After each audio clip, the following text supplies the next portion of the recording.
ఇంకా మాకు తెలియని విషయాలు ఏమైనా ఉంటే దేవాలయం గురించి చెప్తారు సార్? ఎందుకంటే అడిగారు కాబట్టి చెప్తున్నామండి.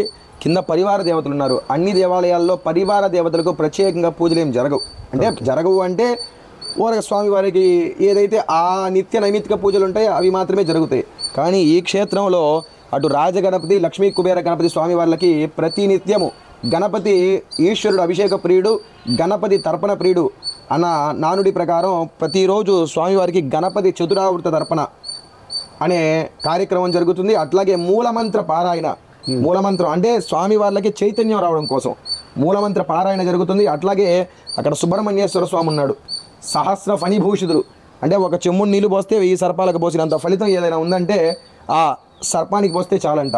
అయితే ఆ సుబ్రహ్మణ్యేశ్వర స్వామికి చైతన్యం కోసం సర్ప సూక్త పారాయణ ప్రతినిత్యము ఇద్దరు అర్చకుల చేత కార్యక్రమాలన్నీ జరుగుతూ ఉంటాయి. అట్లాగే ప్రతినిత్యం వాళ్ళ గణపతికి, సుబ్రహ్మణ్యేశ్వర స్వామికి, కాలభైరవుడికి, ఇటు పక్క చూస్తే రుద్రకోటేశ్వరుడికి ప్రతినిత్యం అభిషేక కార్యక్రమాలు జరుగుతాయి.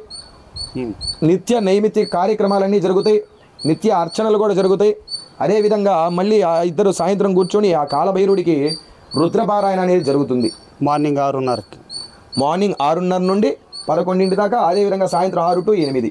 ఓకే, అది అట్లాగే ఇంకా చెప్పాం కదా. చెప్పుకుంటే స్వామికి ప్రతిరోజు నిత్య కళ్యాణమే. అచ్చంగా చెప్పాలంటే వెంకటేశ్వర స్వామికి నిత్య కళ్యాణం, ఈయనకేమో నిత్య అభిషేకం. ఎవరు వచ్చినా రాకపోయినా 3:30 నుండి 4 గంటల అభిషేకమే పడుతుంది.